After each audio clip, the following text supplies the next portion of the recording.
একটি ৭০ বছরের একটা ঐতিহাসিক রাজনৈতিক দলকে আপনি কি করে নির্বাচনের মধ্যে বাদ দেন? তাহলে আজকে যারা এই ইলেকশন করতেছে তাহলে সবাই এই কথা যদি বলা হয় তাহলে সবাই স্বাধীনতা বিরোধী। এবারের নির্বাচনে আওয়ামী লীগের মতো একটি বড় দল অংশগ্রহণ করতে পারছেন না।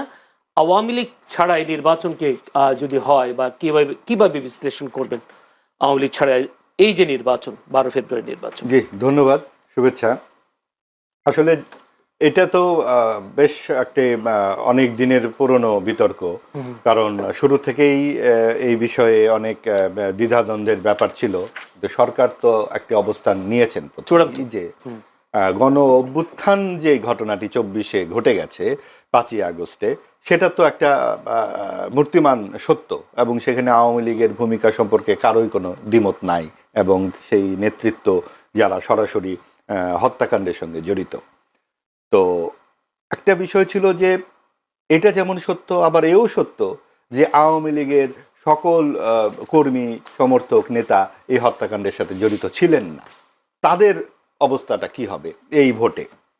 শুরু থেকেই এরকম একটা বিতর্ক ছিল, এবং 30টি রাজনৈতিক দলের সঙ্গে যখন সরকার সংলাপ শুরু করলেন এবং 9 মাস ধরে এই সংলাপটি চলল, তখন বোঝা গেল যে সরকার আসলে এই ব্যাপারে দৃঢ়চিত্ততার সাথে এগোচ্ছেন, যে তারা শুধু আওয়ামী লীগ নয়, আওয়ামী লীগ ও সমমনাদেরকে নির্বাচনের বাইরে রাখবেন, এবং দেশে এক ধরনের ডানপন্থার যাতে বিকাশ হয় তাতে সরকার সক্রিয় ভূমিকা রাখবেন। সেটা আমরা দেখলাম যে জাতীয় পার্টি তো যাচ্ছে, জাতীয় পার্টি যাচ্ছে বটে, কিন্তু জাতীয় পার্টিকে নিয়েও অনেক বিতর্ক আছে।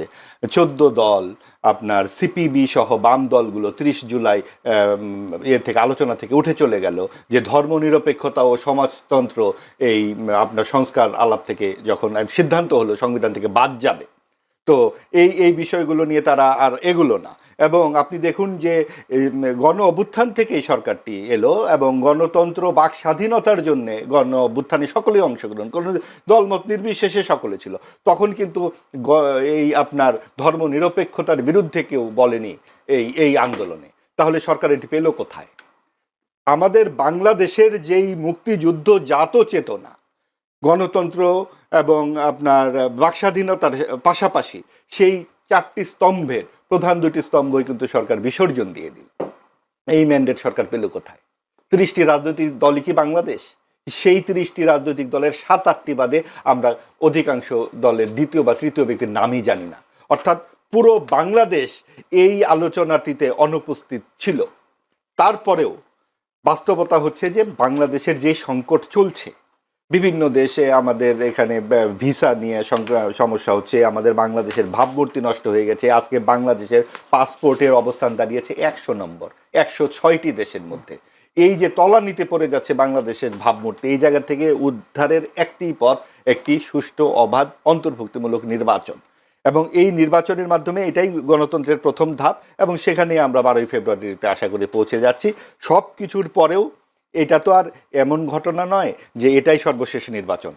যদিও প্রশ্ন হচ্ছে আওয়ামী লীগ কি অপ্রাসঙ্গিক হয়ে যাচ্ছে, বা অপ্রাসঙ্গিক হওয়ার মতো এমন সিচুয়েশন তৈরি হয়েছে কিনা? তাহলে তো আপনি এই প্রশ্নই করতেন না। কতখানি প্রাসঙ্গিক হলে আলোচনার শুরুতেই এই প্রশ্নটা করলেন।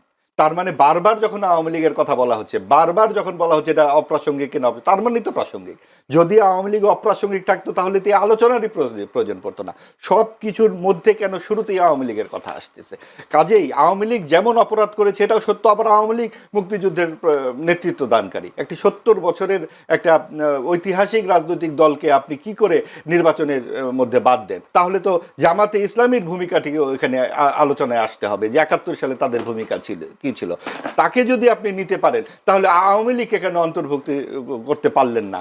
এবং সেই জায়গাতে আমাদের সকল দল যদি থাকতে পারতো, তাহলে যেটা আমাদের 91-তে, 96-তে, 2001-এ যে 3টি নির্বাচন আমরা দেখেছিলাম সকল দলের অংশগ্রহণে, সেটি যখন অনুপস্থিত থাকছে। আরেকটি কথা হচ্ছে, আওয়ামী লীগ যখন ছলে বলে কৌশলে নির্বাচনগুলো 3বার, তখন আওয়ামী ও সমমনারা নির্বাচন করেছিল। তখন বলা হতো বিএনপি জামাত সব কুকাণ্ডের হোতা, এরা আগুন সন্ত্রাসী, এদেরকে নির্বাচনে আসতে দেওয়া হবে না। বেগম খালেদা জিয়াকে 8 বছরের জন্য জেলে দিয়ে দেওয়া হলো এতিমের মামলার জন্য, একটা ছোট্ট একটা মামলাতে তাকে নির্বাচন অযোগ্য ঘোষণা হলো। ঠিক একইভাবে এবারও কিন্তু বিএনপিও সমমনায় নির্বাচন করছে। আজকে যদি আওয়ামী লীগ এই মাঠে থাকতো, তাহলে বিএনপিও জামাত কি আজকে এরকম মুখোমুখি থাকতো? তখন কিন্তু বিএনপি জামাত একদিকে থাকতো। অর্থাৎ এই যে ডানপন্থার যে সম্প্রসারণ আমরা দেখতে পাচ্ছি, সেই ক্ষেত্রে বিএনপি কিন্তু এখন একটু উদার পন্থী রাজনৈতিক দল হিসেবে আবির্ভূত হয়েছে। কাজেই এই সমীকরণগুলো কি দাঁড়ায় এই 12 তারিখে সেটা বোঝা যাবে। আওয়ামী লীগ অবশ্যই প্রাসঙ্গিক। ধন্যবাদ, ধন্যবাদ আপনাকে ব্যারিস্টার শাহরিয়ার। প্রশ্ন একটাই, যদি বলি, মাহবাজ ভাই একটুখানি বলছিলেন জামায়াত যদি নির্বাচনে অংশগ্রহণ করতে পারে মুক্তিযুদ্ধ বিরোধী দল হিসেবে, আওয়ামী লীগ কেন অংশগ্রহণ করতে পারবে না নির্বাচন, তার একটা প্রশ্ন। আপনি কি বলবেন আসলে? ধন্যবাদ আপনাকে। আপনার মাধ্যমে আপনার টিভি সমস্ত দর্শকদেরকে সালাম এবং শুভেচ্ছা, এবং আপনাদের কাছে সালাম আলাইকুম রহমতুল্লাহ বরকাতুহু। আচ্ছা, প্রথমে মাহবুব ভাই উনি তো সাংবাদিক মানুষ, অনেক পড়ালেখা, আমি তো কি বলবো নগণ্য সেই তুলনায়। এনিওয়ে, প্রথমে একটা জিনিস দেখায় দিই যে আমাদের পাসপোর্ট হচ্ছে 92 গ্লোবালি, এবং কতগুলোর মধ্যে 192-র মধ্যে। সো এবং এটা 2025 সালে ছিল 100, সো 8টা থেকে উপরে আসছে। এর আগে ছিল 210, তো আলাদা এগিয়ে এসছে, 8 ধাপ আমরা ইমপ্রুভ করছি। সো 110 থেকে 1.5 বছরের মাথায় তাহলে 18 ধাপ উপরে এসছে। সো এটা এই যে আমি দেখাই দিলাম, সেই জন্য আমি দেখাই দিলাম যে পাসপোর্ট অফ বাংলাদেশ, এটা এই আপনি গুগল যে কেউ করলেই দেখতে পাবে। এনিওয়ে, সো পাসপোর্টের মান কমে গেছে, তা না উল্টা বেড়ে গেছে, 18 ধাপ উপরে উঠছে, এবং আমরা এখন 45টা দেশে বিনা ভিসায় যেতে পারবো। এবার আসেন, দেশের 2-4টা নাম বলবেন? না, আমার ওইটা প্রাসঙ্গিকটা আপনি বলছেন যে 100, সেটা আমি বলে দিলাম, যে কারেকশন করে দিলাম আপনার সাথে। আমার এই যে আমি সেজন্য এটা দেখাই দিলাম আপনার কাছে, যদি 100 থাকে ওটা আমাদের বুরুন্ডিতে যাওয়া যাবে আমাদের। বুরুন্ডি কোথায় গেলাম না গেলাম, দ্যাটস ইম্যাটেরিয়াল। ম্যাটেরিয়ালটা হচ্ছে আপনার পাসপোর্টের ধাপটা উপরে উঠছে কিনা।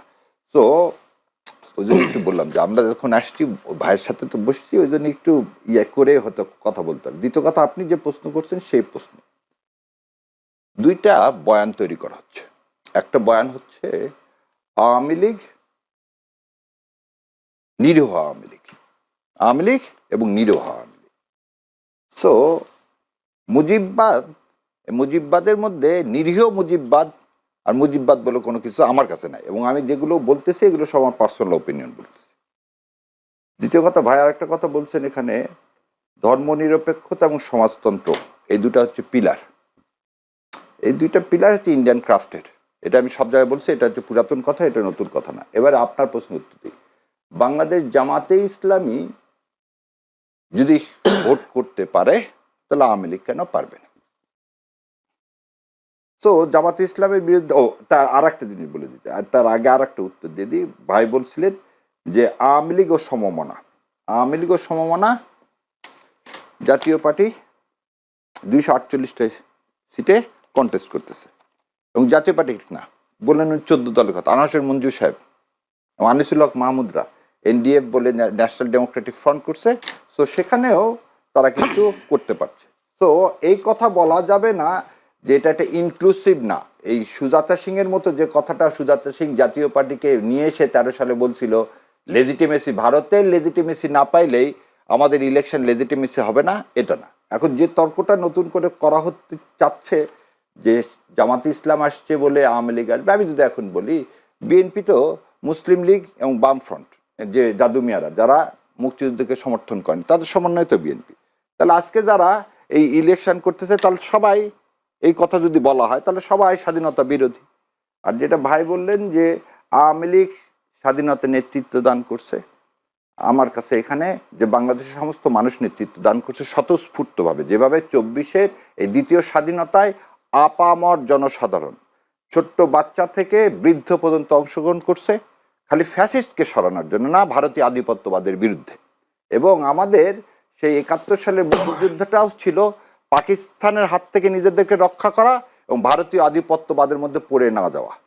এটাই ছিল মানুষের চাওয়া, যেটা 72 সালে আমরা দেখলাম যে না, ভারত আমাদের স্বাধীনতাটাকে ছিনতাই করে নিয়ে গেছে, এবং এই ছিনতাইকারী হিসাবে ইউজ হয়েছে বাংলাদেশ আওয়ামী লীগ। সো এই যে ছিনতাইকারী 2বার আমার দেশের স্বাধীনতাকে সার্বভৌমত্বকে ভুলণ্ঠিত করছে, তার সাথে জামাত ইসলামের তুলনা করা কোনোভাবে প্রাসঙ্গিক না। তো সেই কারণে জামাতে ইসলাম এবং আওয়ামী লীগকে এক জায়গায় করা যাবে না। আর আওয়ামী লীগের বিরুদ্ধে জাতিসংঘের তদন্ত রিপোর্ট আছে, আপনারা হয়তো দেখবেন 71 সালের পরে 2টা কমিশন হয়েছিল, একটা হোয়াইট পেপার হয়েছিল আর আরও হামিদুর রহমান কমিশন হয়েছিল। এই 2টা কমিশনের রিপোর্ট যদি আপনারা পর্যালোচনা করেন এবং তার ভিত্তিতে 17 বছর তো আওয়ামী লীগ ক্ষমতায় ছিল, তো মানবতা বিরোধী অপরাধে জামাত ইসলাম এদের দল কেন করলেন না? এবং আজকে সর্বোচ্চ আদালত থেকে এটা প্রতীয়মান, যাদেরকে আপনারা ফাঁসি দিয়েছেন that is a judicial killing, এবং এই লোকগুলোর সাথে কোনোভাবে এই অপরাধের কোনো কি ছিল না, সম্পর্ক ছিল না। ক্ষমতার পালাবদলে কি আবার চেঞ্জ হতে পারে জুডিশিয়াল এর রায়গুলো? এই জিনিসটা হচ্ছে কি, আপনি যদি ইনস্টিটিউশন না করেন কখন এগুলো চেঞ্জ হবে? চেঞ্জ হবে হচ্ছে যদি আবার একটা হাসিনার মতো আর একটা হাসিনা আসে, কখনো আর একটা মুসলিনি আসে, আর একটা হিটলার আসে, তাহলে আবার সে করতে চাবে কি বিচার বিভাগকে তার নিজের জন্য কন্ট্রোল করতে চাবে।